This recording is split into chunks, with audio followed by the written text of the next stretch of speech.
You're listening to a podcast by the Center for Action and Contemplation. To learn more, visit cac.org.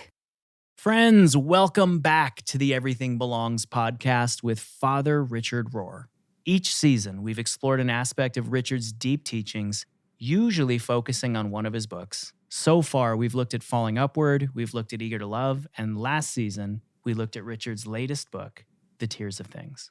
Each episode, we travel over to Richard's house to unpack some wisdom with him, and then we're joined by a guest who helps us to live the teachings forward, to think about Richard's wisdom in new ways by asking new questions emerging in our rapidly changing world. But this season is a little bit different. This season, we're exploring a contemporary tool that draws on ancient wisdom, a tool of discernment, solidarity, and self-discovery that focuses on how our wounds can lead us to our wisdom and to discerning our work in the world. And of course, I'm talking about the Enneagram. If you'd like to read along, you're welcome to pick up a copy of Richard's book, The Enneagram, A Christian Perspective, and check out pages 1 through 42. But more importantly, we want this season to cultivate a conversation. We want to invite you to expand the exploration and dive into the discussion with us, and with friends who want to listen along and live the teachings forward yourselves. Whether it's with one trusted friend, a spiritual director, or a group, a monthly meeting in a coffee shop, a living room, or a Zoom room, we encourage you to find folks who want to listen along or even read Richard's book together, or one of the many other great books that we're going to reference this season. Towards that end, we've created some resources to help facilitate your own exploration with conversation starters, reflection questions, and bonus content. You can sign up to receive all this great stuff monthly at cac.org/belongs2026. That's cac.org/belongs2026. Our hope is that as we spend the next year exploring the Enneagram, it helps us understand ourselves a little more, understand others, and figure out how we can put all of our healing into the service of healing the world. Once again, it's our wounds that lead us to our weird, to our wisdom, and to our work to make the world a better place. Last episode, we talked about Enneagram origin stories with Richard and our amazing hosting team. Today, we're talking about Enneagram essentials. And next month, we'll start diving into the numbers. And so, without further ado, today, we're first going to go to Richard's house to explore some of the essential history and themes that influence the way that he understands and teaches the Enneagram. And then we'll be joined by OG Enneagram teacher and author, frequent collaborator with Richard, Russ Hudson, who's been studying and teaching the Enneagram for over 30 years. In our conversation with Russ, we'll discuss an approach for the ways that the Enneagram can help us understand the process of moving beyond our problems to presence and purpose in our lives. We are so excited to share these conversations with you, so let's head over to Richard's house to hook up with Paul and Opie and talk about the essentials of the Enneagram.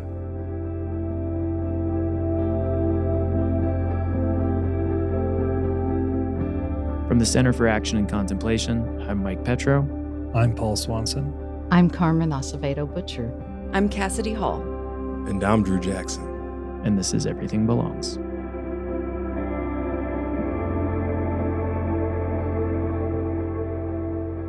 Richard, Paul, it is so good to be with you again. Great to be back together. Thank you. I am so excited to talk to you, Richard, more about the Enneagram. And the Enneagram has become so popular since you started teaching it. Oh my gosh, it seems to be everywhere. Yeah. What we're excited about in this podcast is to really dial in to how you teach it uniquely, Richard. And when we think about the Enneagram, however it came to be in its present popular form, in listening to you teach about this, I hear 5 extremely interesting ingredients that you sort of cook up in your kitchen in the sort of Rohrian what recipe. What are they? I have to hear. Oh yeah, absolutely. I'm thrilled to share them with you. The first thing I sort of taste in here in the way that you do this is the importance of the way of the wound in Christian scripture and teaching. The second thing is the crucial foundation of the desert fathers and mothers as the headwaters of contemplative Christianity and sort of the origin of what would later become the Enneagram. The third ingredient that I notice is the importance of spiritual direction and the practice of discernment in the Christian mystical tradition, even though they're very practical things to think about being a part of the mystical tradition. As opposed to confession Yeah. and getting rid of it. Oh, Yeah. that's really insightful. Yeah, I'm excited to get yeah. into That's that. a good distinction. Fourth ingredient is the deep wisdom of the Sufi tradition coming from mystical Islam. And the fifth and final ingredient is the profound insight of contemporary psychology and helping us understand personality and development. And these are all things I've really, really appreciated in the way that you talk about the history, but also in what shows up in your teaching. So if you don't mind, we'd love to ask you about each of them one at a time. All right. So Richard, let's start with the way of the wound.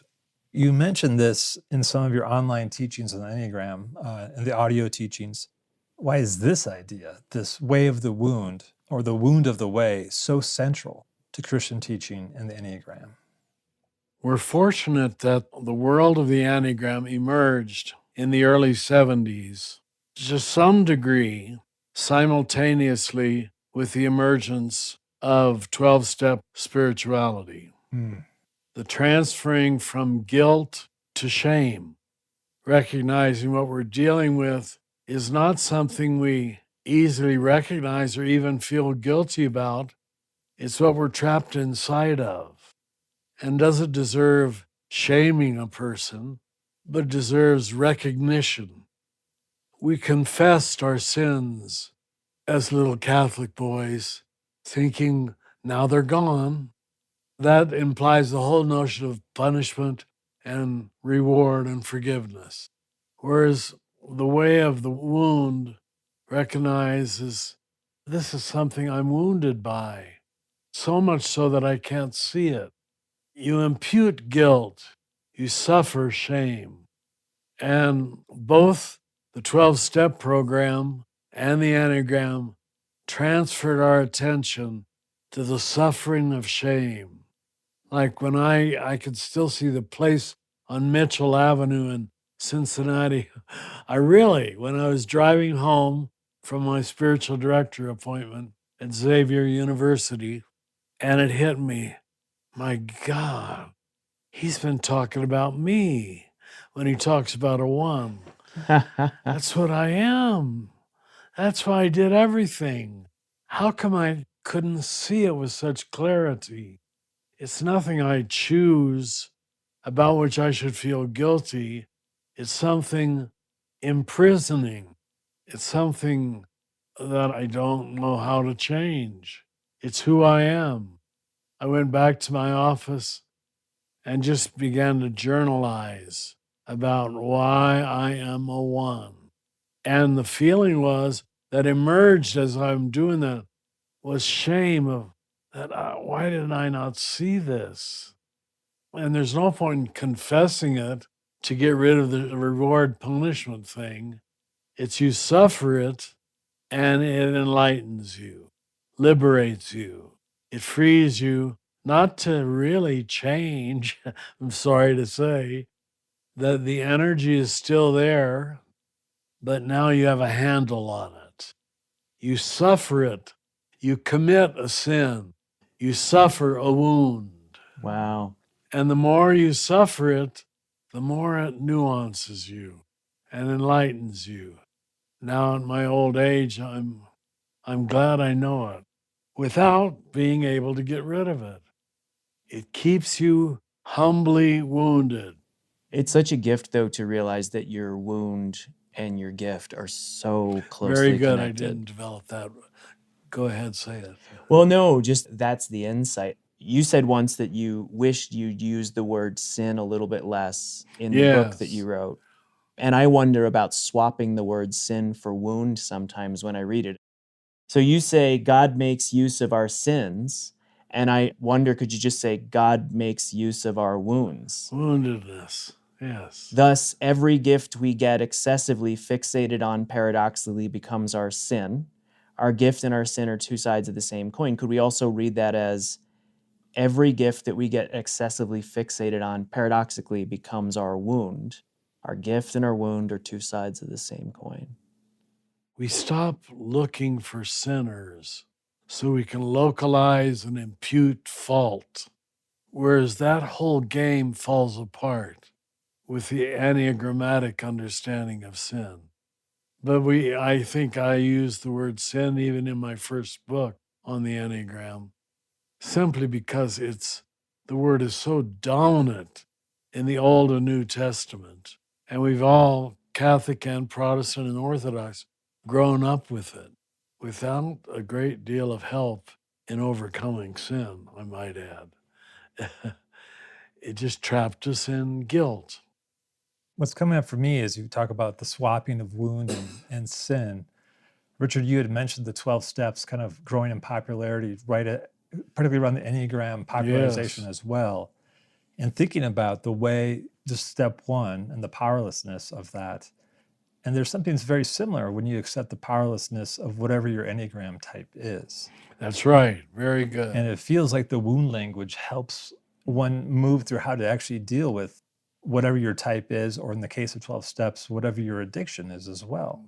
They seem to be good conversation partners for understanding who you are and how to move through them. You know, the big giveaway of what you say is true.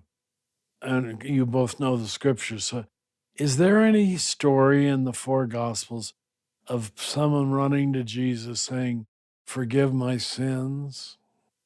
They're just saying, "Heal me." Yeah. It's always heal me. Yeah. Now, sometimes he does. He does. Yeah. So your sins are forgiven. And that's He's the secret spotted. to healing. But our real sin, we don't want forgiveness for. We're trapped inside of it. The Enneagram study releases the whole notion of liberation from.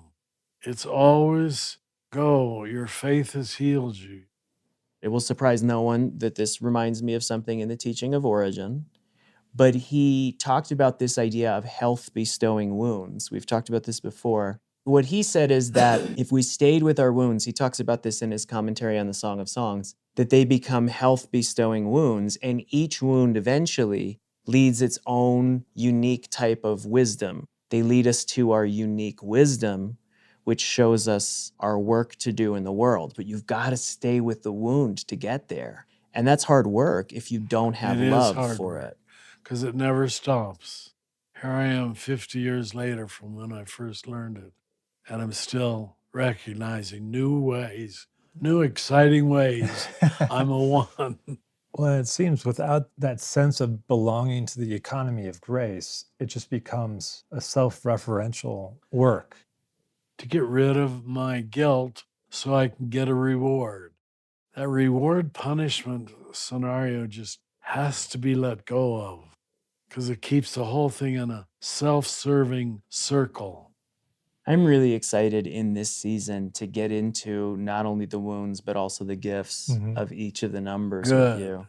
I love every time you teach about the Desert Fathers and Mothers, this... I don't do it enough. Yeah. Go ahead. Well, no, this early group of Christians at this moment in time where Christianity became the popular religion in Rome, and suddenly it became a prosperity gospel, and it was a way up, and they remembered that it was supposed to be a way down. So in the book, you write that countless... Well said. Thank you. Countless individuals, both men and women, who wanted to be serious Christians, saw themselves compelled to retreat.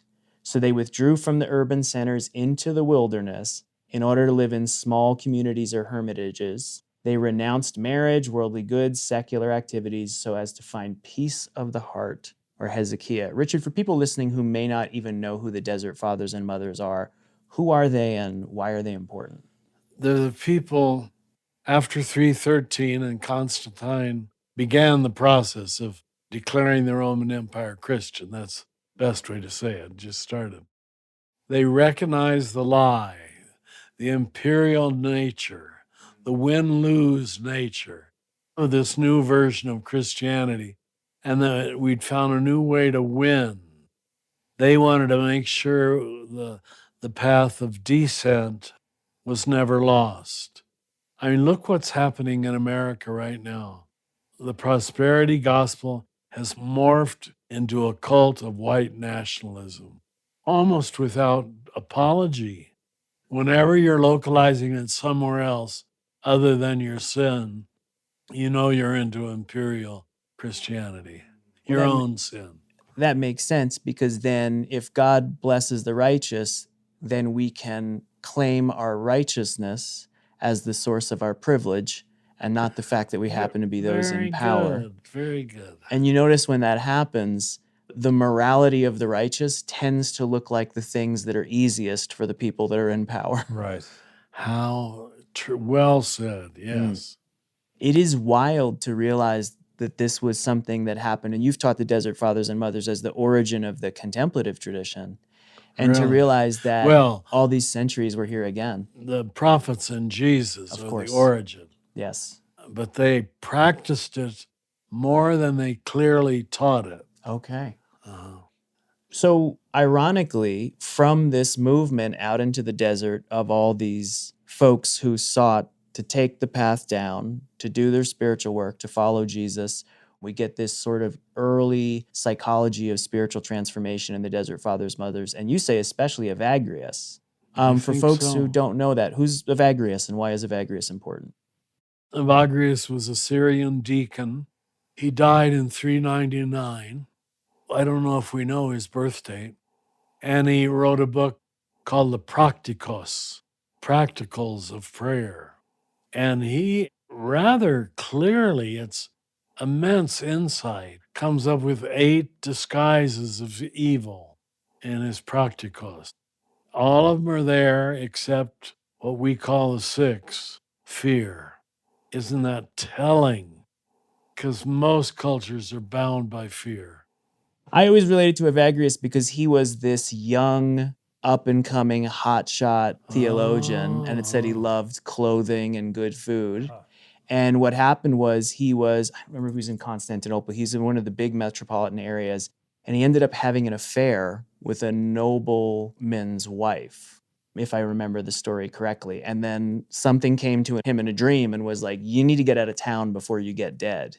And so he fled into the desert and he came under the tutelage of Macrina, who was one of the great women mystics of the time. And she basically said to him, you need to learn to close your mouth, speak only when you're spoken to, do these practices. I didn't know that piece. Yeah. And then from a long time in the desert of letting go of all of that privilege and all of that arrogance, he eventually came to have this keen insight. And I love that, the disguises of sin. Yeah. What a great term. Oh, yeah. That's as good a description as anything. And there was something that we learned by our contact with Egypt. We know one of them was the idea of monotheism. Mhm. Monotheism came from a single pharaoh. It was unknown in the ancient world. Akhenaten. That's right, Akhenaten. But there were a lot of monks in Yeah. Egypt, and we've got to believe that some of those roots created the roots of Christian monasticism. That's where it's most vibrant and where it moves from Egypt to Marseille and moves to Europe. I love how you describe this and you sum it up in the book. Life in the wilderness promoted an examination of the passions that overpowered the hermit, the Desert Fathers and Mothers, particularly in the form of fantasies and thoughts that they had to overcome or integrate, as one might say in the language of present-day psychology. And then in how Evagrius really clarified this thinking, you quote Lynn Quirolo, who says, amongst the writings of Evagrius Ponticus, we find a highly developed contemplative psychology. That's right. Of a kind that has since all but extinguished.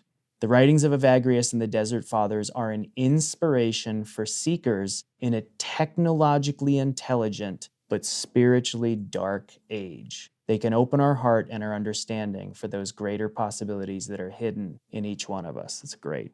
For many people, now I can say this 40 years into it, the Enneagram has been their entranceway into spirituality. People who, the very word spirituality turns them off. They don't trust it. And they listen to one lecture on the Enneagram and they say, my God, this is ringing true. and it becomes a whole opening to the inner life, which is mysterious and disguised, which fit then the later Jungian thought of the shadow hides. It isn't obvious. Well, let's keep pulling this thread of the Desert Fathers and Mothers.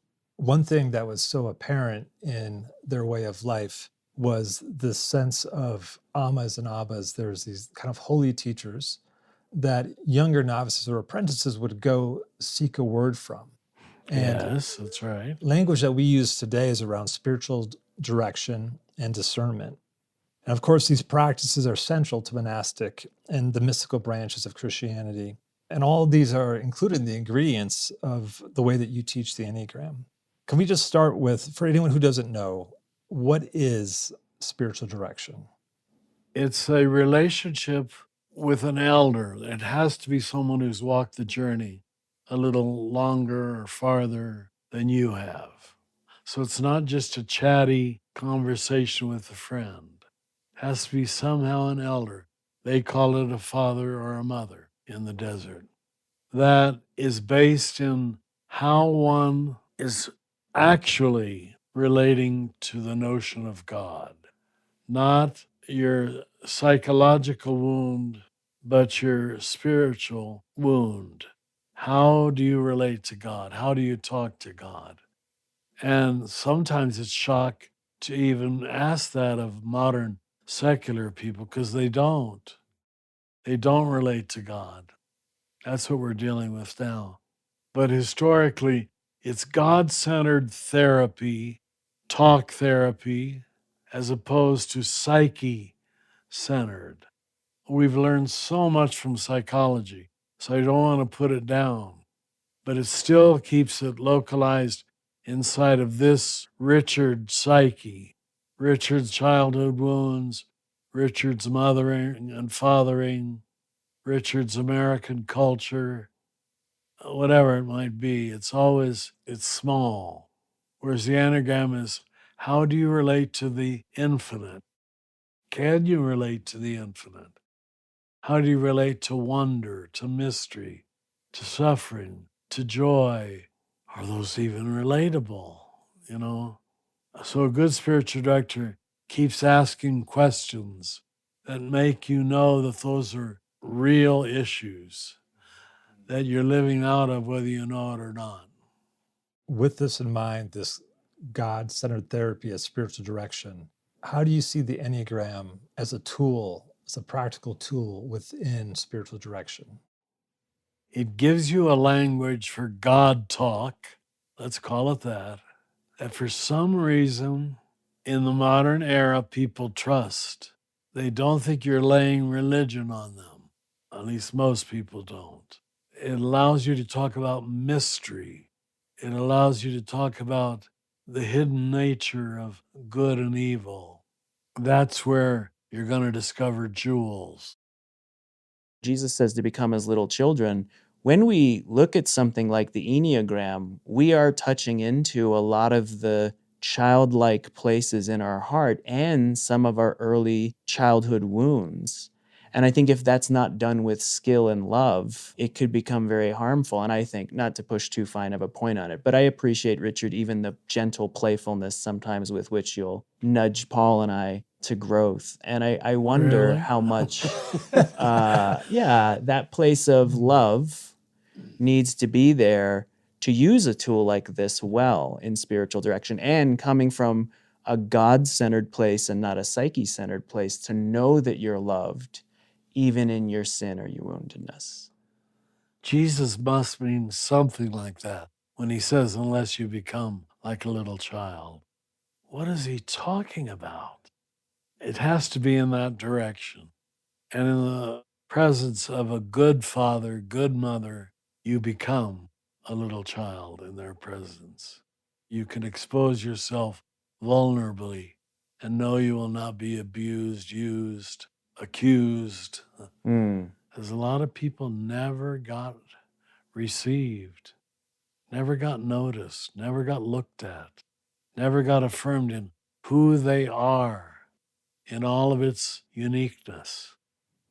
There's a component that we mentioned at the top of this particular theme that I feel like attends to the holy listening, and that's discernment. For those Yes. listening, how would you define discernment? Well, let's distinguish it from guidance by laws. It's saying if you just look for a law to obey or to be accused of disobeying, you won't get very far. It moves you discernment to a whole deeper level of perception where it isn't 100% always right or 100% fatally wrong. The notion we had with mortal sin and venial sin, it looks at the nature of the trap, the entrapment, the conviction, the compulsion, and helps the individual walk away from it because it's not helping me. It's not helping me help other people. Well, when we talk about spiritual direction, discernment, the importance of love, and the history or even the folklore of where the Enneagram came from and what influenced it, then I can't help but think of the next ingredient that we pointed out, which is the importance of the Sufi tradition. For folks who don't know anything at all about the Sufis, how would you introduce them and why are they important? Thomas Merton only discovered the Sufis later in his life, as I did too. I attended their whirling dervish dances in Istanbul some years ago because I was so intrigued by this group who whirled, literally in their case, into God by keeping one foot, and you can watch it, one foot in place, never losing its center. And that's the God place. The other hand is reaching out to God, and it moves inside of the cosmos, the whirling nature of time and culture, and keeps those two fixed points, the foot and the hand. But what was compelling was watching them dress in their beautiful robes and how gently they looked at one another and treated one another and walked into the center of the room. And then one began, and all imitated. Well, Sufis, in short, they're the mystical branch of Islamic religion that met God and made the search for God central and absolute. Don't they think Rumi was a Sufi? 100%. Rumi was the first Sufi teacher that I met when I was in undergrad, and I had grown up through the Gulf War and always been presented a very particular version of what Islam was. And then I encountered Rumi and I read his love poetry and I learned about the Sufis, and it just, my heart was strangely warmed when I read it, and it felt so familiar in my bones and in my heart, the way they loved God. Rumi discovered a universal poetry. How can you read a Rumi poet and not say, that's true? If you've never known God, you probably could. But if you've touched upon the mystery of God, every Rumi poet is ecstatic and humiliating. It's just, Yeah, that's a great way of putting it. Richard, you write this really well in the book. You say the mystical contemplative knowledge of the Desert Fathers has obviously left its mark, and we would say the Desert Fathers' mothers, on the spirituality of the Sufis. As far back as 100 years after Muhammad's death, there were pious Muslims who wanted to live a simple life. And there's that rhythm again of people who say, I want to step away and I want to live a simple life. They often renounced all possessions and wore as a sign of asceticism coarse wool garments, suf in Arabic. Some of them set out as wandering preachers. Others lived in spiritual brotherhoods and communities. Much in their way of life is reminiscent of the later Franciscans, who may themselves have been influenced by the Sufis. As in the Christian mysticism of the Middle Ages, there were also a strikingly large number of women involved in the Sufi movement. And through prayer and meditation, the Sufis wished to become deepened in God's love. The love of God was a central theme of the movement. And don't you think there's so much value, even for Christian contemplatives, to study this wonderful poetry and these great teachings? that's best to teach you the trust of other religions, is to study the mystics from other religions. And it takes away your your very ability to mistrust them. You see, that's from a mature heart. That's from a formed soul. But if you just avoid them all your life because they're not Catholic, you're not going to recognize truth or empathy, sympathy. So, Richard, there's legends, and I don't know enough. It's not my area of expertise to weigh the credibility of the history, but it's very clear that Sufi wisdom finds its way into the Enneagram. What can you tell us about how these two things are connected? I don't know. I don't know that we know in the public forum where the contact point was. The mystic recognizes the mystic wherever it is. I was playing the Rodgers and Hammerstein song this morning, Hello, Young Lovers. It's one of my favorite happy songs. And I would just think of a mystic is singing, Hello, Young Lovers. Wherever love is happening, I welcome it. Even the song, if you can recall the melody, it makes you want to dance and swing out your arm. Hello, young lovers, wherever you are. It's it from The King and I. What was that line? Wherever love is happening, I welcome it? That's the Sufi attitude toward love. It's hello, young lovers, wherever you are. It's not, do you read my texts? Do you go to my church? Looking for lovers and rejoicing in love. Rumi had to be a high quality mystic, God touched, to write the poetry he wrote. And Kabir and Hafiz, similarly. Well, it's fascinating too, even when you read the much more complex philosophy of the Sufi philosophers like Ibn Arabi, it's still dripping with love and beauty. I find courage, and it piques my interest to think of the Enneagram as something that evolved out of their tools for spiritual direction, because I know, again, it must have love at the core of it. That's right. We do have, it's probably a myth inside of Franciscanism. Around 1219, when Francis left Assisi with one other friar and walked, he couldn't walk the whole way, to Egypt, that he stopped and spent an evening with Rumi in Konya. Oh, And the two of them talked about holy things. Well, to round it out with our final ingredient, Richard, we would not have the Enneagram as it exists now without the insights of contemporary psychology, That's right. the way it's been furthered and clarified.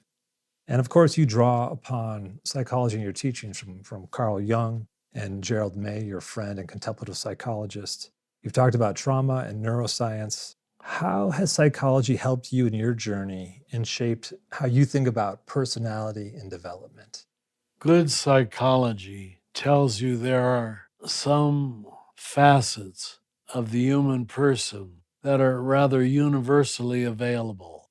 That discovering of the universal nature of personhood is just very helpful to know that. It's not one huge mystery. There are patterns. There are ways that keep showing themselves despite religion. you know, when you read the writing of Carl Jung, it's filled with examples from mythology Right. and history and mysticism and wisdom traditions the world over. And I don't think he claimed to be inventing something new with his ideas as much as trying to bring people back to ancient ways of knowing themselves in a way that was useful in the moment we found ourselves in time. And that helps me think about the Enneagram as a sort of a distillation of ancient wisdom that nonetheless is converted into a contemporary language to help it be useful. We dipped into some wonderful fun terrain, and just to kind of land it with the Enneagram, how can the Enneagram help us in our own spiritual journey? I've watched it help so many people. So many people say that their entire discovery of my books, I hate to admit it, but I'm happy to admit it, began with the Enneagram book. It allowed them to trust the inner life. There is an inner world. There are patterns that are predictable. There are patterns that trap you. There are patterns that liberate you. But it's not dogmatic. The only thing that's dogmatic about is that, damn it, you never change. You're a 1 forever. You're a 9 forever. You're a 4 forever. But I think it's right. So it is a wonderful entrance ramp to the whole world of spirit. Now it's now called the Enneagram of Personality, which maybe is a little dangerous. I don't know if it's the best phrase. And a lot of people put it down in saying that. It's merely about personality development. And if you teach it without simultaneously talking about one's relationship with God, it is a parlor game. It's just fun. When you teach it to a new group, they're obsessed with it for the next 12 months. You got to okay, let's get through the first 12 months and go to the mystical, mysterious level of what this is revealing. How can there be so many patterns that are always true? Why do 7s always want to plan positive futures, no matter what they're doing? That's their obsession. And I haven't met a 7 who isn't doing that. So it's a gift to humanity in a time where we think there are no patterns. That's the lie of postmodernism. Yeah. There are no patterns. It's all made up. This is so helpful because what I hear you saying is learning the system of the Enneagram is actually just the beginning for the deeper journey. Just the beginning. I want to go out on this note. Richard, there's a great statement from Andreas Ebert, who's your co-author and one Who's of your now books. deceased. God bless him. I think of him so often. Go ahead. Well, he says, the Enneagram is not the answer, but one signpost amongst many. Signposts show the way, but we have to take the way ourselves. What final advice and blessing would you give our listeners for letting the Enneagram be one strong set of signposts to help us take the way this season? You've almost necessarily got to let it obsess you for 6 months, where everything you see is, oh my God, there it is, there it is, there it is, to recognize the universal character of it. But then get over it. People get tired of being typed, what feels like being typed. You're actually trying to liberate them, but they can't feel that yet. So both and, there we are. Obsessed for a year or so, and then put it in the back of your head. Okay, Richard, you're being a 1 right now. That's helpful in this regard. It's too rigid in this regard. Well, thank you. Thank you very much. Thank Look forward to you. diving in with you. Everything Belongs will continue in a moment.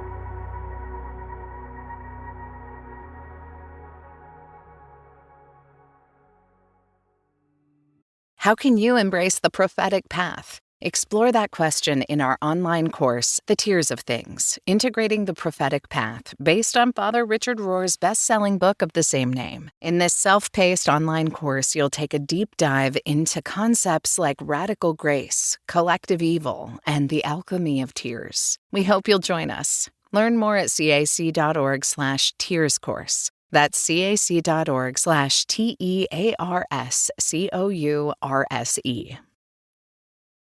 We hope you'll join us for Have We Been Here Before? Ancient Wisdom for Days of Disruption, a live 90-minute online gathering featuring Father Richard Rohr, Carmen Acevedo Butcher, James Finley, and our special guest, author Caitlin Curtis. Explore a diverse lineage of ancient contemplative teachers offering timeless wisdom for an uncertain future. A recorded replay is available and tickets start at just $5. Join us on Sunday, May 3rd. Learn more at cac.org/herebefore. That's cac.org/HEREBEFORE.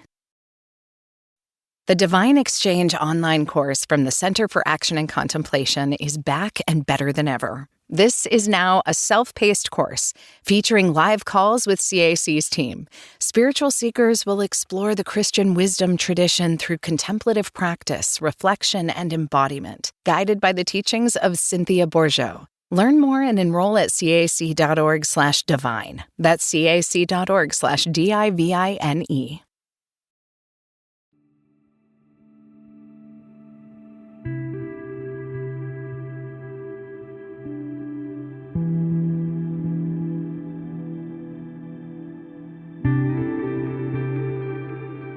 Welcome back to Everything Belongs. I'm thrilled about this conversation with Russ Hudson. Russ Hudson is a renowned Enneagram teacher, scholar, and co-authored several best-selling books, including The Wisdom of the Enneagram. He is a co-founder of the Enneagram Institute and the founding director of the International Enneagram Association. You can find out all about Russ, his work, and his teaching by following the link in our show notes. Today, Russ shares with us his own Enneagram journey, how he came across the tool before pouring 3 decades of work into learning and teaching. He'll share with us an overview of each number, and you might find yourself identifying with multiple numbers, and that's okay. Navigating the Enneagram is a journey towards self-discovery, and we all know that isn't linear. In our conversation, you'll notice that Russ uses the word passions, whereas in our previous episode, we use words like wounds and sins. I've personally found using words like this to be really helpful in expanding my own approach to the Enneagram, and we hope that you'll start to discover the words and the descriptions and the language that work best for you. So let's jump into the conversation with Russ Hudson, joined by me and Mike Petro.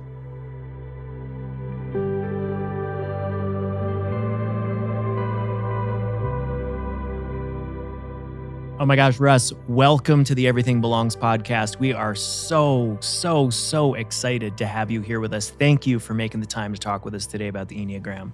It's my pleasure. I always love playing with you guys. It's great. And also, I want to welcome Cassidy Hall here as fellow co-host on this episode today. Cassidy, great to see you. Great to be here. Great to be here. So, Russ, I'd love to open our conversation by learning more about your own origin story with the Enneagram. How did you first come across it, and what led you to wanting to teach? Well, like most good stories, it's not a straight path. It's kind of a winding road. And I sort of came of age in the 70s. There was just a big outpouring of interest in deeper spirituality that happened then. Suddenly, everybody was discovering Hindu stuff. There were all kind of Indian gurus appearing, little hints of Buddhism, Sufism, and indeed, people were re-examining Christianity. Godspell and Jesus Christ Superstar and all these kind of wild things were going on. Being a typical Enneagram 5, I had been a science nerd in grade school, and I started to get more into art and music, and from that started to look more seriously at spirituality. And I was going around checking out churches, checking out spiritual teachers, as you know, many people were at that time. And like many of us, I would find things that were worth remembering, but overall feeling kind of disappointed. Something was not being addressed. Something was being missed. And later on, I was living at the home of a musician, and she had a book on her shelf called In Search of the Miraculous, which was by P.D. Ouspensky, and it was the exposition of the teachings of Gurdjieff. Now, I'd heard of Gurdjieff, but this was the first time I sat down and started reading it, and his one assertion blew my mind, and I said, this is it. He said, mankind is asleep. We're not aware. You know, it's like Jesus saying upon the cross, forgive them, Father, they know not what they do. And I said, it's literally true. That we're caught in something. We're not seeing reality. We're not getting it. And Gurdjieff said that, you know, we were trying to awaken the heart, but we could not awaken the heart unless we first learned how to be present, how to be here. So this was totally intriguing for me, and I wanted to learn about it. But through a series of ridiculous coincidences that were too perfect to really be a coincidence, I felt like I was guided toward finding the Gurdjieff work. And I encountered a teacher and started working with him and joined a group. And we learned the Gurdjieff movements. And I was in the official Gurdjieff situation here in New York City. It was very strict. It was practically monastic in the way we did things, but it was a good foundation for me. And being as body-based as it was, as sensate as it was perfect for me as a 5 to sort of get out of where I was stuck. And I went with that for a number of years. And then in 1987, I encountered a book called Personality Types, which was written by my dear departed friend, teaching partner, writing partner, Don Richard Riso. And he wrote the book Personality Types. which was fascinating to me. I remember thinking, this is absolutely brilliant, but I'm not sure that he gets the presence part. And then about a year later, Helen Palmer's book came out, and I read that, and more fascinating insights into the personalities. And then I encountered the typology. Gurdjieff had a typology, but it wasn't around the Enneagram symbol. It was a different thing. But I thought, gosh, this is super helpful for anyone who's actually trying to wake up, to awaken their heart, to really follow Christ's commandments. Is a great idea and really hard to do if your ego's in charge. So I just decided I was going to work to try to get the spiritual community to understand that the Enneagram would help them, and try to get the Enneagram community to understand that it was really about presence and compassion and the development of our soul. It wasn't just about categorizing people. So, that's sort of the winding road. I didn't seek out being a teacher. It wasn't an ambition I had. In the Gurdjieff work, you might be asked to start teaching after you're in it for many years, but you don't say, hey, I want to be a teacher. The things I came from, it wasn't like you just get up and start teaching, but the world kind of asked that of me. So I had to learn how to step up to the plate. And it was like that. Oh, I got to say, we're so glad that you did step up to the plate because it worked out great for all of us. Some folks are brand new and they're going, okay, 8, 5, I'm a 4. I hear these numbers. What do these mean? Would you give us a flyover of the 9 types? I'm always telling people that you are not an Enneagram type, but you have one. And so that's like your primary coping and survival strategy. Very important thing to know about. But you'll find bits of all of it in you. And really, when people are new to the Enneagram, it's one of the first things they generally notice. I'm kind of like all of it. Yes, you are. But you have to look a little more closely to see what's the foot you tend to put forward when you're not sure of things. So when I teach it, usually I talk about the belly types first, 8, 9, and 1, because you get here. Self-remembering, kerplunk, I'm here. I'm in the moment with you. I'm alive in my body. There's no possibility of being present without being present in the body. So kicking it off with 8. 8 is the energy of aliveness, vitality, strength, empowerment, confidence. And boy, you need that in this world. And when you're present, that takes its right place.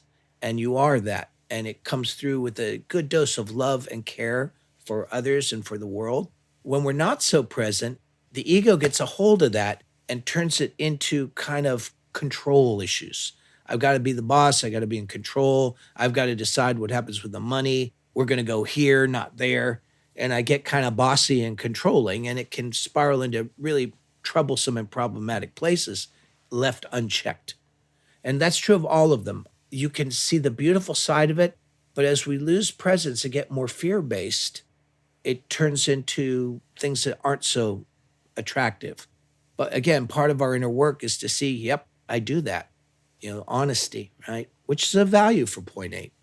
So moving along to point 9, 9 is also body-based, but 9 is about coming home to ourselves, being grounded. And the ironic thing is, the more we're grounded in the body, the more we feel ourselves kind of embedded in God. And the way that shows up for a lot of people is we feel more at one with nature, with the world, with the sky. And there's this beautiful sense of unity that comes through our embodiment. When I'm in my power of 9, I invite the world to land, to come home, to come back to ourselves. I can do that creatively. I can do that as a friend or a professional. I can do that in just my daily manner. I help to bring things together, to harmonize. That's my great gift as a 9. I just want to say, too, all 9 types can be super creative. All of them can be musicians or artists or actors, filmmakers, painters, you name it. But their creativity will reflect the value of their point, of their type. So when I'm not doing so well as a 9, I get more caught up in my ego. I create that peace by dissociating, by disengaging is the right word. I'm kind of here, but I'm kind of not here. I go do my job, but I'm not there. I'm sitting here nodding and smiling and being nice, but you're not getting to me. A lot of Enneagram teachers talk about the 9 merging. I don't know what 9s they know. It's the opposite. I'm merged with ideas of people and situations in my head, but I'm creating a big wall around me so you can't get to me while I smile and say namaste. So 8, 9, and 1, the theme here is as they get in their ego, they all have problems with resistance. And the resistance manifests as tension in the body and not breathing. And everybody does that. Just 8, 9, 1 are kind of the gurus of this approach, the masters of this. 1, and by the way, for 8 and 9, all of them, the moment we come back to presence, we start to come back to the gift again. Doesn't matter which type. So 1 is when we're present in the body, we also feel naturally through the body when we're more in tune and when we're more out of tune, when we're more in balance, when we're out of balance, when we're in integrity and alignment, and when we're off.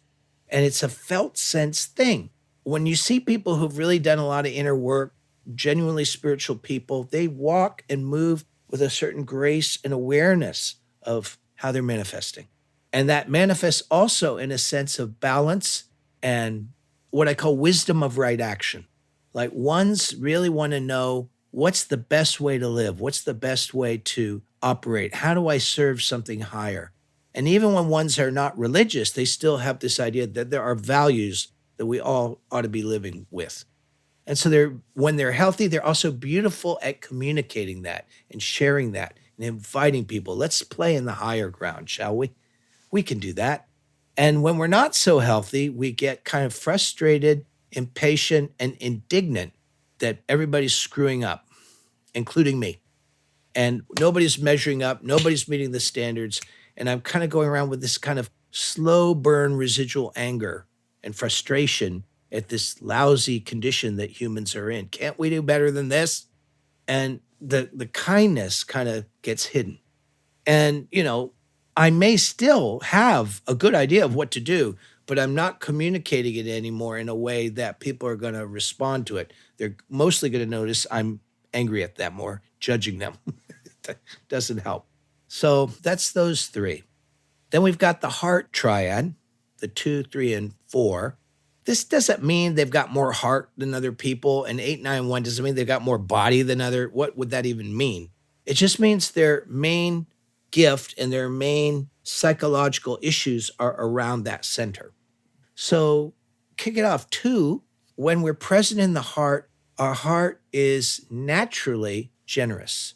Our heart naturally seeks connection. And we're happier when we feel our heart is in some kind of connection or communion with others. And it doesn't even have to be another person. That's nice, but sometimes it could be with your cat. Sometimes you can have that with the sky, but that feeling of heart communion, my heart is in union with something else here. That's home base for 2. Also, we're here to take care of each other. We're here to nourish each other. And so there's this natural part in the 2 that seeks to care, nourish, nurture. It's kind of the divine mother quality. Even if you're a male too, it's still there. When we are not so present, we forget to accept or receive nourishing and nourishment. Or we may be trying to create some kind of emotional deal to get that because we've done something nice for somebody else. The problem with 2 is not that they stop being generous. They're still going to be generous even when they're rather in bad psychological condition. It's they stop being aware of what they're up to. They're not aware of their agenda anymore, that there's things that they want and need. And it goes more and more underground and starts to create all kind of problems for them. But again, a moment of presence and you're back on the road. 3, some 3s are surprised to find out they're in the center of the heart triad, but it makes sense if you understand it on a deeper level because 3s appear initially as thinkers and doers. What are 3s? They're getting ideas and they're doing them. They always have a goal, something they're working toward. But really, the 3 in their heart of hearts is about realizing their preciousness and value of my existence, of my life. It kind of connects with 2 here to realize I'm beloved of God, no matter how much of an idiot I've been. And to really take that in and feel that, then what we do in life tends to come out of that love, come out of that self-awareness. So my work in life, the little things I do, even just daily chores, they're all gestures of love. And that's the home base of 3. And boy, 3s would sure like to live in that world. When we're not present, we forget, and that value goes out. We feel kind of empty inside, like our heart light's gone out. And then we're constantly doing stuff, achieving goals, getting stuff done, doing things for other people to prove to ourselves and to the world that we do have value, that we're precious. You see, I have value because I got all this stuff done. I have value because I took care of that for you. I have value because I achieved this. Do you see, Mom and Dad, what I did? And it's quite a hamster wheel that one can get on. Sometimes with 3s, it takes a kind of personal catastrophe of some kind to get my attention and get me off that hamster wheel. But a lot of times, for a lot of 3s, that becomes my salvation. So 4. 4s are also heart type. They're kind of more obviously focused on their feelings and the realm of feelings. 2s tend to overspin their positive feelings. Everything's love, everything's care, everything's kumbaya. Whereas 4s are suspicious of all that. Feels a little phony to them. And so they're going to vote for what they see as authentic feelings. Like, if you can't tell me that you had a crappy day, you're not honest enough. I don't know that I really want to hang out with you. You're not real. You're not honest. You're not. It's funny, 8 and 4 are very different, but they both have their own filter of what authenticity looks like.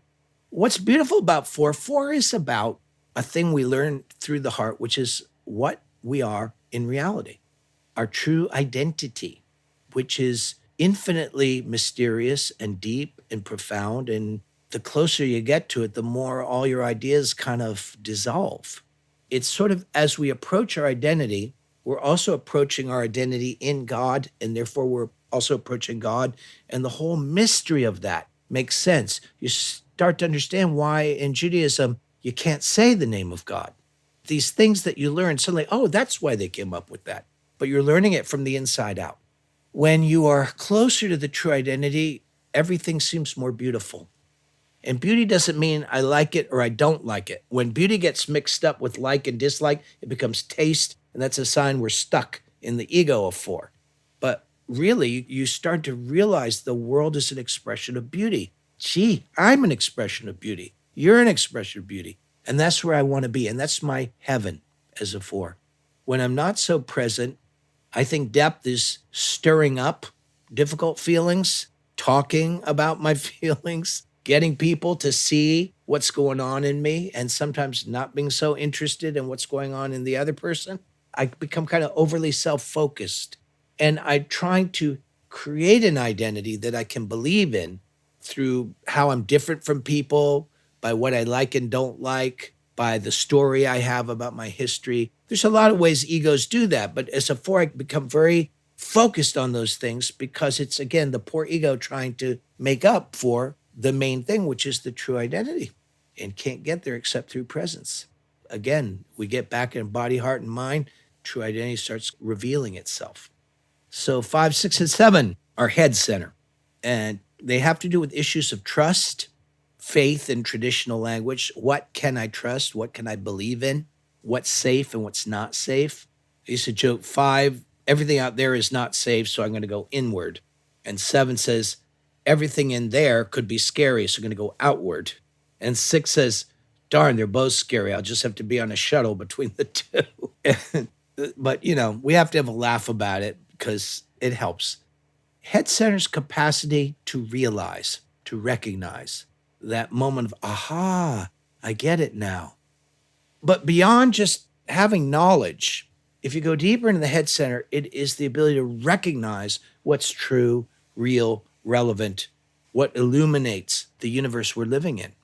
And what would spiritual awakening be if you couldn't do that? We'd be stuck in the ground congratulating ourselves on the banana bread we made for each other on Sunday. There's the sense of discovery and ongoing revelation. And wow, people tend to have the stereotype of 5s being about science, and I certainly was as a kid. But it could be in spirituality, philosophy, art, all kinds of things. But just this sense of discovery exploring and fiddling with things to see what's actually true and what works. That's very five. Fives also have part of the head center is an immaculate solitude. When your head center opens up, there ain't nobody there, not even you. It's just complete, as we talked about earlier, it's this beautiful silent stillness. When you're in personality, that isn't there. You got this chatterbox in your head. So you think that the stillness or silence has to be physical, which means you have to be alone, you have to get away from people, and it becomes a reflex. The terrible irony for five is what reopens the head center and opens up the wisdom we're seeking is contact. It's what we avoid when we're in our stuff. We don't want contact. We think we need to isolate to figure it all out and to deal with whatever we got to deal with. And so fives could get very isolated, very eccentric, very difficult to engage.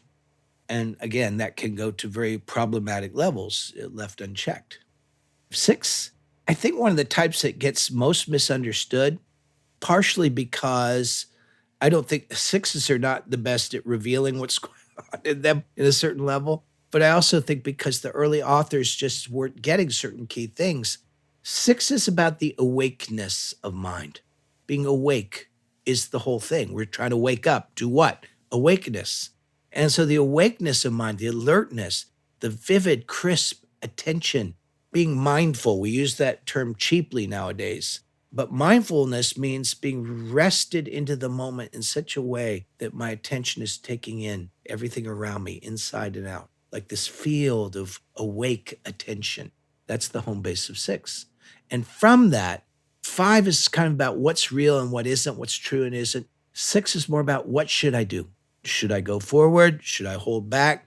Should I mention that to my friend? Should I wait till a later time? Which career is right for me? So all these things about how we make decisions and move into life and engage life or not is really part of six. And of course, that wakefulness has in it the intelligence, which almost calls guidance.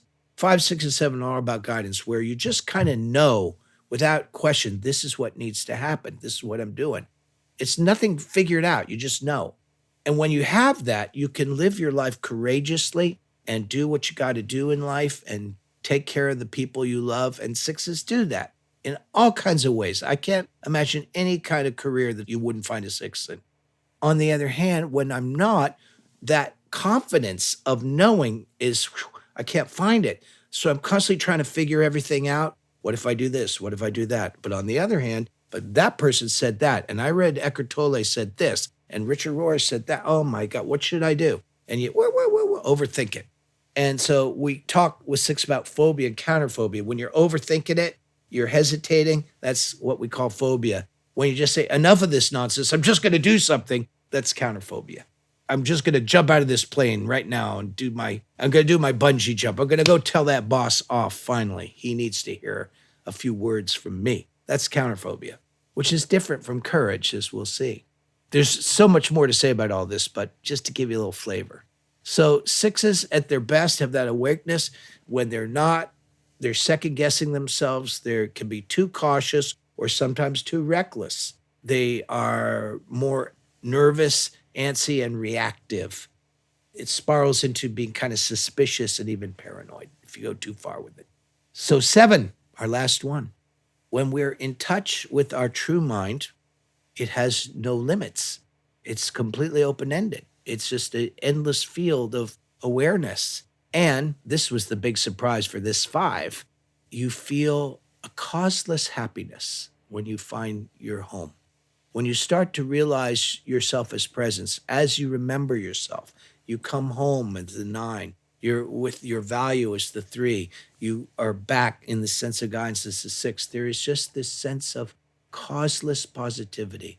You're happy for no reason. And it's not a happiness against unhappiness. It's there whether you're sad, whether you get your way or don't get your way. It's like this light that stays on. And that's what 7s are looking for and what they're trying to share with the world. They're trying to say, don't give up hope. There's a light in us and around us that is real and can be trusted. Now, that's beautiful. And a lot of 7s I know, when they're developed as people, they're the first to go and help where there's trouble.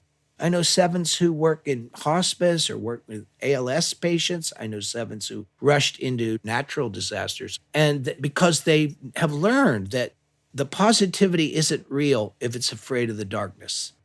Positivity that's afraid of the devil isn't the positivity. You haven't got God yet. You've got a reaction to your fear. There's a boldness in seven that's quite beautiful, in that keeping the hope, keeping the evolutionary possibilities, trying to optimize everything. In old school terms, it's hallelujah. When sevens are not in their presence, they don't feel connected with the real source of that. So they're trying to keep themselves positive and interested by being into one thing after another. Trying this, trying that, trying that. It's not always parties like some, Enneagram teachers say. They're not like trying to go to parties all the time, but I might be reading one book after another. I might be going on a lot of trips. I might try different jobs. I might go from one conversation to another. But there's this kind of restless jumping from one thing to another that can eventually wind into a lot of anxiety and loneliness, to tell you the truth. And all of these, taken too far, can lead to very painful and dark places. But we learn about it to reverse that process and to come back to the gift in the home of each of them. So I think that's all 9. And Oh my gosh. Yeah. a quick marathon.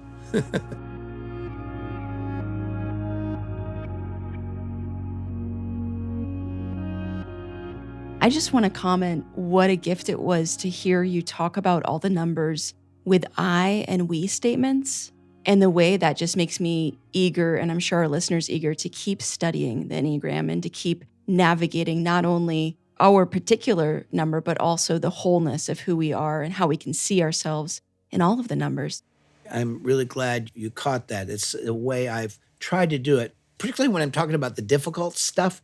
If I won't own it, why should I ask anybody else to? So I want to jump in here with one thing.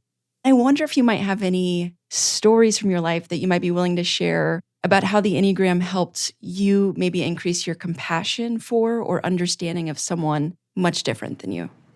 Yeah.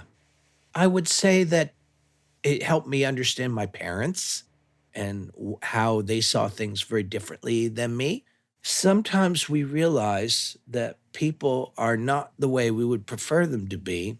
And no matter how many manipulations we pull out of our bag of tricks, we're not going to change them. So you get to sort of be with, what am I willing to be with? How can this be an education for my heart?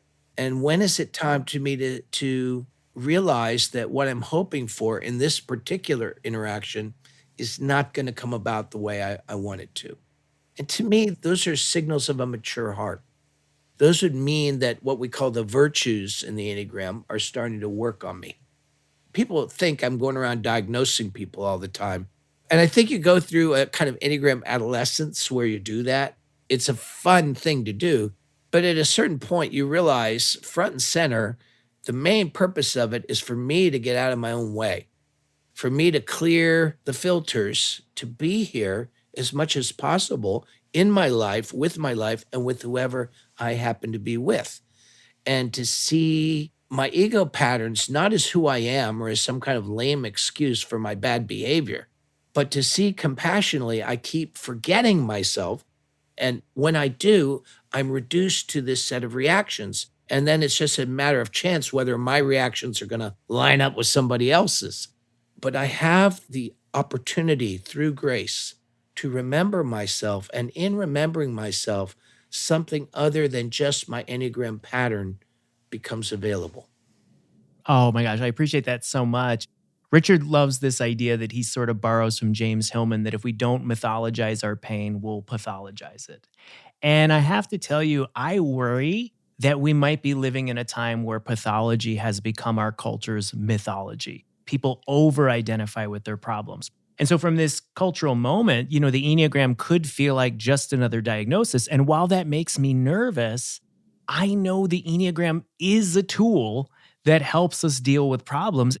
How does the Enneagram help us deal with problems? Well, I think it's like everything with the Enneagram, it's probably triadic, how it helps us. One of them is what you were just mentioning, Michael. It's to see with clarity and sincerity and authenticity what my problem is. Now, people do that without the Enneagram. You might discover you have bipolar disorder or got some borderline tendencies. But I think what's interesting about the Enneagram is it's looking at these diagnoses in relation to something real in us. In Enneagram speak, we talk about essence or what's essential in us. Essence is the material of the soul. And when we're caught up in our personality, we're just looking at a way the soul has been patterned. And we get identified with that and we run it that as if that's the totality of what we are and the totality of what we can see or experience about reality. But the Enneagram is meant to come with practice, is meant to be paired with practices of self-remembering. And, we learn about what does it mean to actually be present in my body? It isn't just running around doing things.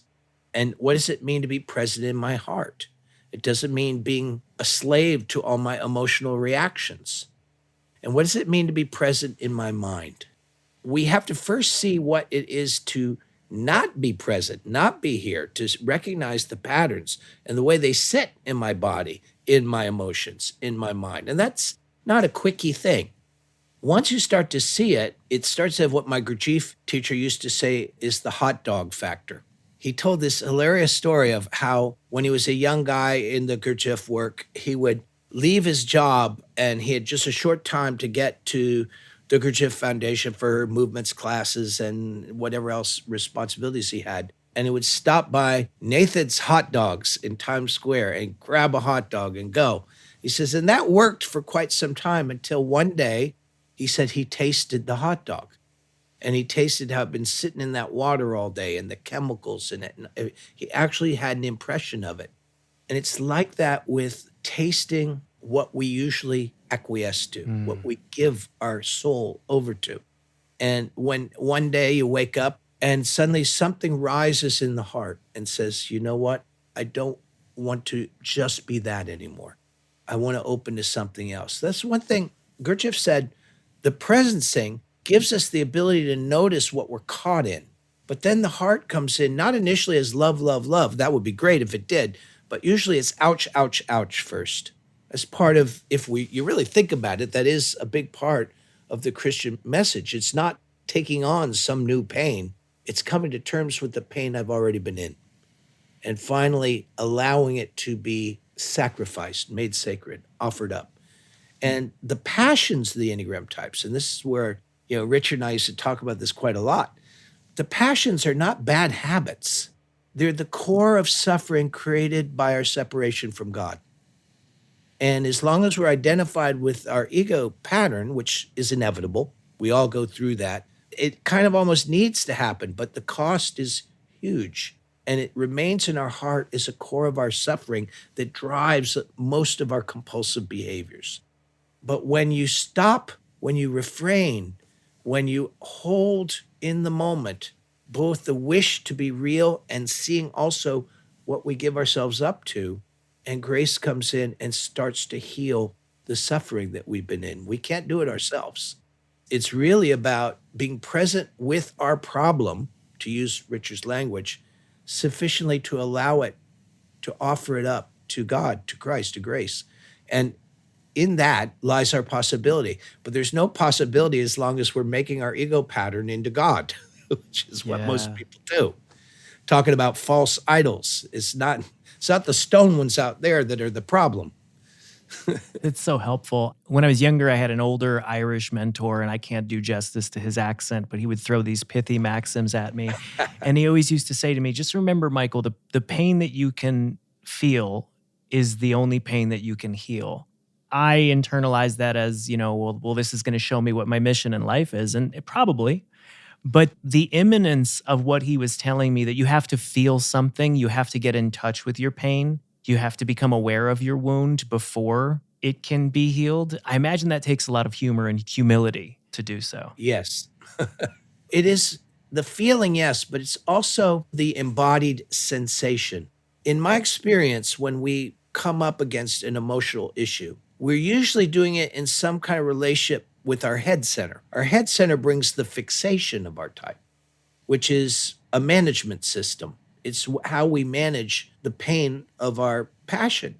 So the fixation helps you keep it under wraps by narrowing your focus of attention, narrowing what you're able to think about, narrowing the range of experience that you allow yourself. So we're kind of reversing the process by first getting embodied, sensing, breathing. Breath is synonymous with spirit in many of the ancient languages.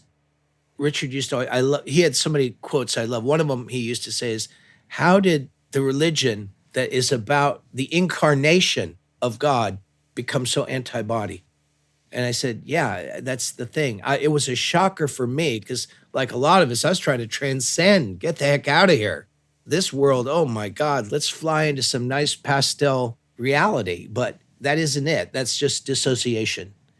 And I had to learn the hard way, as many people do, is through embodiment that there's another relationship possible with the heart. When it's with the head, it reverts to a story, a narrative that ends up being repeated endlessly. When you sense it in your body, it's a specific energy. So you feel it as a sensation, often in a particular place in your body. When we do that, the bigger heart comes into play. What we call the higher emotional center brings kindness, brings patience, brings courage. And I call those higher centers the grace centers because they're not coming from you. When you're feeling, I use the example of peacefulness. When you feel peaceful, where is it? When you're feeling kindness, where is it? It's not locatable because it's a quality of presence, of being. It's the beginning of that turn where we stop thinking ourselves so much as a thing and more experience ourselves as a soul, as a spirit, as part of God's plan for this world. It's a bigger journey than a lot of people think. And I think a lot of people, even people who have been studying it a bit, haven't necessarily fully mined the possibilities and what this is trying to help us with. So, I think about Richard. Richard talks about how you cannot not be in the presence of God because he says there's no other place to be. And Russ, you've said that the Enneagram is a tool to help us remember ourselves. And these things feel similar to me. This idea that the Enneagram is a tool for almost like unification to God, ourselves, and each other. And as we talk more about presence and how that relates to the truth of our core and who we are, this idea that when we are undistracted, when the problems don't sidetrack us, we can truly be present, which perhaps is the ultimate place of our purpose. And pending where we are, we might initially feel our lack rather than our fullness. And so I wonder if you could give us maybe a concrete example and maybe focusing on those three centers, the head, heart, and the gut, of tangible ways for us understanding what it means to pivot from those distractions, to turn back into that presence, to come back to that unification with God, ourselves, and each other. Yeah. If it were easy, we'd see saints walking around everywhere. I see potential saints walking around everywhere. Those who actually make that pivot, it's really something. The ability to hang in there through the changes, to me, that ability to hang in there has a lot to do with trust. And in the old school language, we call that faith. Faith is not adhering to something somebody told me in 1983. That's not what it means. It means this trust in the intelligent unfolding of the teachings, of what they point to, of how that's living in me, and to be able to bear the ways that it's not. And that's the thing. Part of the passion, working with the passion, at first, we're asked to hold our suffering and to see our limitation. To remember oneself is not suddenly seeing a shinier, more brilliant, groovy version of myself. It's to begin to experience myself in God, in Christ, as we'd say as Christians. And it's indescribable what that is. It's not an object relation, as we say it. It's not a guy with a beard holding me in his arms. It's not what it is. You might have that image as an encouragement to take you to the next step, but the journey into God, or as they say in Christian and Islamic mysticism, into the beloved, is a whole different thing. But I used to say, it's a certain point we start to understand we've settled for consolation prizes. We have settled for things to sort of make us feel okay about that inner separation. And when we start to realize any sense of what I'm calling the beloved, it's like when you fall in love with someone and you have a hot date lined up. It might not be convenient, but you're going to get to that date. There's a fire that starts to kindle in us about being willing to pay the price. Like, this might stink, and maybe I'm seeing what an idiot I've been for years. And if I could look at that with compassion instead of judgment, big enemy of working with the Enneagram, as Richard would fondly tell us, is suspending judgment and looking at things more from the heart. It's hard for all of us because that judgment is how we protected ourselves and protected ourselves from parts of ourselves. But there comes the point where there's no turning back. And then more and more, we start to experience what we are as essence, as soul. And then the suffering is that the personality doesn't just go away right away. There I am being an idiot again. And that's going to happen till further notice. Essence doesn't say, let's destroy the ego. Soul doesn't say that. Spirit doesn't say that. The love of Christ doesn't say that. It's more that as we recognize and remember what we are, the ego can take its correct place. It serves us. Like my little quip is, I don't want to learn how to speak English all over again. There are programs running in me that I need, but I just have to remember I'm not these programs. So what am I? Oh, that's where it gets interesting. This podcast is called Everything Belongs. It's taken from the title of one of Richard's most popular books. And I think sometimes folks hear that and they think we're saying everything's all good and everything's great just the way that it is. And this other idea that everything can be redeemed, everything can be healed. I hear that in what you're saying about touching the wounded and the hurting places in ourselves. And that's encouraging. Yeah. Because like you said, when we're not in that place, it's dark and scary to be in the grip of the less healthy parts of who we are. Yeah, it's right in front of our eyes in the Enneagram symbol. It's in our face. It's the triangle and the circle. The circle is the unity of God. That's what it means. All the Western religions, one God, one divine reality, one source. The Eastern handle it a little differently, but same idea. But that everything that is manifested manifests through three manifestations, forces, not two. Our ego mind can only see it in two and forgets the third force. So what does that mean just practically in terms of what we're talking about? Always there will be something I'm identified with, some way I'm trying to be, something I'm saying I to, something I'm saying yes to, and something that I'm resisting or that is bringing resistance and so forth. Now, Gurdjieff would tell us that we need that resisting force. Without it, there's no possibility of development.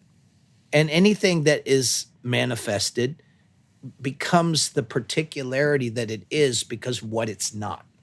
Light doesn't mean anything without darkness and vice versa. Up needs down. Gender, all these things, they're polarities. And the universe is expressed in these polarities, but the polarities have their root in something deeper. And that's what's forgotten. So the practical teaching here is, let's say I'm an 8, Enneagram 8, and I want to be strong and effective and action-oriented and take care of things and can handle stuff. What I don't want to be is weak, vulnerable, at the mercy of things beyond my control. Whoa, get all that out of here. Yet, in a moment of truth, am I those things? Yes, I am. Does that negate the strength? No. When I take a deep breath, find that breath, that sensation, that felt sense of presence, that heart, and hold this paradox in me, the third force opens and reconciles the two. And I become something beyond any of those concepts. I become, like many 8s, like a beautiful, compassionate leader, because the two are not at odds, but they can only come together in that deeper ground of presence. They are reconciled in this deeper place. Mm. Oh my gosh, I love that so much. My two-part question is, first, what do I do if I find myself in all the numbers? But two, what's the value of learning about all the numbers? Does every number have something to teach me? Yes, every number has something to teach me. I might not be an 8, but learning what it means to be strong without putting up armor all the time, how to be strong and loving at the same time. Yeah, I could learn about that. I might not be a 1 or a 9. Do I need to learn how to come more into my body and connect? Do I need to learn more about integrity? They're all lessons. I did a audiobook for Sounds True called The Enneagram 9 Gateways to Presence, about how each of them is a path. As much as it is a type, it's a path to the divine. It's a path to salvation if we understand it right. So you can learn something from all of them. I would tell people there's no rush. It's not a race. Read the books, talk with people who know you well and love you. They a lot of times can see it better than we can see it ourselves. But most of all, I think it was designed to help us see what takes us out of the moment, what takes us out of presence, what takes us out of the sense of being connected with God. So as you start a practice and start watching yourself as you go through the day, it will get clearer and clearer. Thank you so much just for that reminder that the Enneagram is a tool for us to recognize when we are out of presence and to help bring ourselves back, and the grace and the permission you give us to just keep noticing and coming back and coming back and coming back without judgment or shame. Thank you so much for that. Yeah, thank you, Michael. I just say one way I've talked about it when I've been discussing this with Christian audiences and seekers, being present is saying yes to grace. Being present is showing up in such a way, it's like the old prayers like, Lord, I'm willing. Work me, Lord. Well, Lord can't work with you if you've closed all the doors. Lord won't come in when you've closed up shop. Being present in the moment in the centers is offering yourself up for grace to work you. And it will, and it does. Here at the CAC, we're always encouraging folks and we're asking ourselves, what is mine to do to make love more real in the world? Mm-hmm. So in ending on this question on purpose, how does the Enneagram help us find our purpose? Or to say it another way, how do I put my healing in the service of healing others? How can the Enneagram help us get there? We know purpose in the heart. We might have ideas about it, but our heart lights up when we're on track. And we know, I'm on track now. This is it. What lights up my heart? I think when I'm doing my inner work, I'm growing my capacity to be in my body, heart, and my true mind. And when I'm like that in the midst of other people, whatever may be going on in them, whatever troubles they may be challenged with, something in them knows what that is and remembers it. So we're like giving people permission to come out of hiding by us coming out of hiding, by us being real and being here. But I also tell people our humility around purpose is really important. Your purpose may be to be a fantastic parent to your kids. Your purpose may be to be a grounding in your immediate community. Your purpose may be something on a bigger stage. But I'll tell you, when that's real, you don't feel like you're important. You feel like you're just there and doing what you can do for a situation that needs love and attention. What a beautiful note to end on. Thank you so much for your wisdom and for sharing it with us all. Oh my gosh. Thank you so much, Cassidy, and thank you, Michael. Such a joy. Thank you, thank you, thank you. And thank you, listeners. What a gift.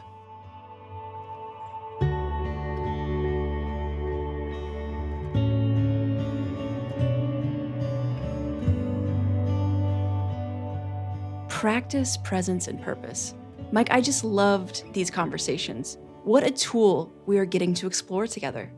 Oh my gosh, Cassidy, the great riddle of my learning journey the last 15 years has been reflecting on this idea from Origin, where he talks about how our wounds lead us to our wisdom and our work. If we stay with them, they become health-bestowing wounds. And now I'm learning so much about the Enneagram and the entryway it is into this process and into remembering who I am. And the beginning point there is the wound. As Richard shared, you commit a sin, you suffer a wound, and the more you suffer it, the more it nuances you. Our problems become pressure points to get our attention. Wow, yeah. As we research the Enneagram more together and have these conversations, I'm realizing that I don't see myself in every aspect of the 5. I'm realizing there's like a nuance to the numbers that we don't always talk about. And I know you're experiencing this too. Yes, Cassidy, you are outing me. I am struggling as a longtime identifier with the Enneagram 4. I have doubts and I have questions, and the listeners will hear about that as we go on. In so many of these great tools that we're given, the vitality really is in the variance. When we notice something and it speaks right to our experience, we take wisdom there. But when we notice something that doesn't seem like it speaks to our experience, there's an invitation to wisdom there too. Yeah. And by the way, speaking of nuance and noticing things that aren't quite on the money, I want to offer one correction. When we chatted with Richard, we were talking about the historical influences that created the sort of contemplative intercultural conversation that the Enneagram evolved out of. And I was talking about Evagrius, who I am a huge fan of, probably because Evagrius was a huge fan of Origen, just saying.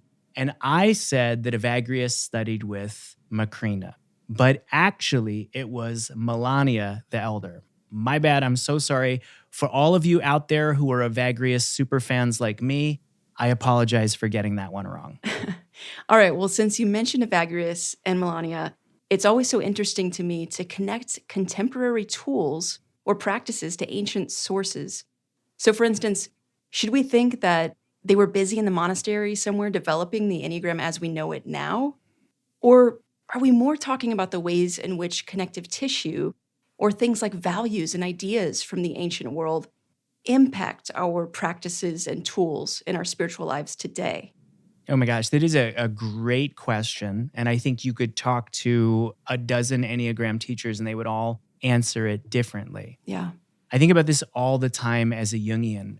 We have these great contemporary psychological tools that point back to ancient wisdom to illustrate their depth and connect them with human experience. And then we have teachers like Richard and Jung and Russ who see these contemporary tools as our expressions of questions and conversations about human experience and healing and transformation that have very, very deep ancient roots, regardless of the literal history of how these tools came to be, which is often debated. I mean, we can see this in Richard's book. It was originally published with the title Discovering the Enneagram, an Ancient Tool for a New Spiritual Journey. And then it was republished as The Enneagram, a Christian Perspective, as Richard's own understanding of the history of the Enneagram and its connection to the contemplative tradition deepened. Yeah. And it goes this way. So to answer your question, I don't personally need to believe that Rumi, for example, was giving his students an Enneagram test to recognize how interesting it gets when I look at the teachings of the Desert Fathers and Mothers and the Sufis, and I put that in dialogue with the Enneagram, especially in the way that Richard teaches it. It's so obvious that these ideas influence the depth of Richard's application of this brilliant tool for spiritual discernment. I think it's also always best not to get too literal or dogmatic in how we cling to the history of something when discussing the myths around it. Like Richard said, did Francis actually meet Rumi? Probably not. Am I enriched by imagining their meeting? Yes, I am. But the literal level, the historical, isn't always the most helpful. You know, when I think about stories like Jonah and the whale, was Jonah really swallowed by a whale? And I love that story. I've got it tattooed on my arm. Yeah. Does it take away from the story if Jonah wasn't literally swallowed by a whale? For me, no, it doesn't. It's still absolutely beautiful. Is it fun to imagine what the history of that story might be and to research it? Also, yes. That's right. And I think for me, it doesn't impact the importance or the significance of the tool or the spiritual practice in my life. And if anything, it enhances it, it enlivens it, it gives it more 3D motion and flavor in my world so that I can interact with it more. And I like that you keep saying the word deepen, because I think that's a really crucial word here. It's so exciting to me, Cassidy, to think about the contemplative tradition as a conversation that has been going on as far back as we can tell. When people look at their own experience and ask how they can grow and they can heal, and they look at the great mysteries and ask how they can be more connected to the divine and living more aligned with their own nature. And I think that's what we see in the way that Richard teaches this wonderful tool that is the Enneagram. And we're so excited to share reflection questions with folks to kind of apply this to their own lived experience and deepen their own journey with it. We encourage folks at the top of the episode to look for conversation circles to get into, to live the teachings forward on their own. And I know, Cassidy, we have a few questions that could help folks reflect.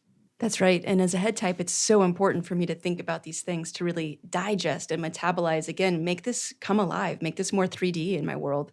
And one thing I think I would love to reflect on with our listeners is, what are the stories of your wisdom? How have they shaped you, and where do they come from? Oh, I love that so much, because so many different people have so many different ingredients in the recipe of wisdom that shows up in their own lives. And as you apply sort of what we talked about in this episode, start at the top. What are the wounds in your life that have really shaped your wandering and your wondering and might become health-bestowing wounds if they're given the opportunity? That's so powerful. And in thinking of wisdom, I also think about our conversation with Russ and presence. So how do we find presence or wisdom in our lives right now? And how are we hoping to find it going forward in this exploration of the Enneagram together? And with that, how do you want to find your purpose or your work in the world right now? What's making you come alive? These are great questions to sit with the entire season. To get those questions in writing and even more resources, don't forget to sign up for our monthly emails at cac.org/belongs 2026. Friends, we are so excited for this journey. Next episode, we will be back to talk about the Enneagram Type 1, which is Richard's number. So it is going to be an exciting and rich conversation, and we can't wait for you to join us.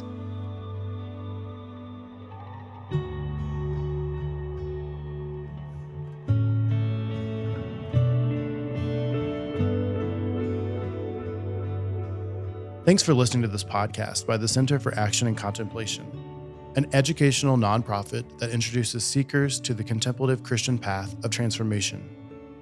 To learn more about our work, visit us at cac.org.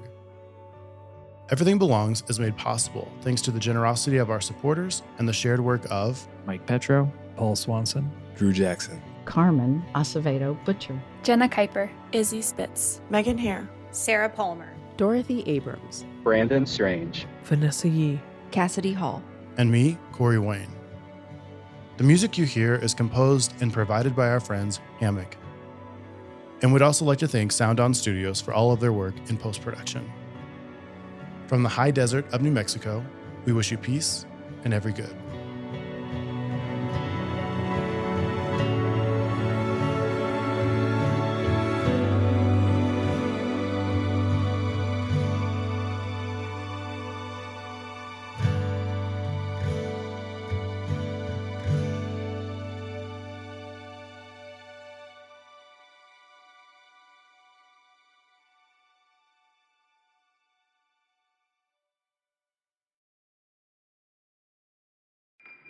Do you feel called to walk a more contemplative path? The Center for Action and Contemplation is an educational nonprofit supporting the journey of inner transformation. Our programs and resources will help grow your consciousness, deepen your prayer practice, and strengthen your compassionate engagement with the world. Learn more about our resources, such as publications, podcasts, email series, and events at www.cac.org.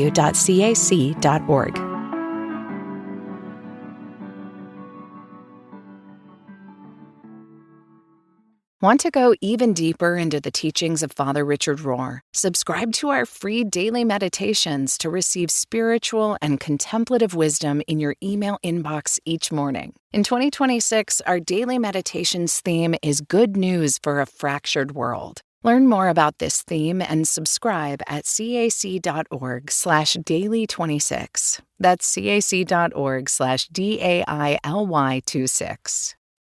Take your journey of greater awareness to new depths with this free download from CAC. Get tips for creating lifelong practices with Gazing Agape. In this 1-hour conversation, find inspiration as Father Richard reflects on the spiritual epiphanies he's had on his journey from a young Franciscan to a contemplative author and founder of CAC. Get your free video at cac.org/gazing. That's cac.org/GAZING.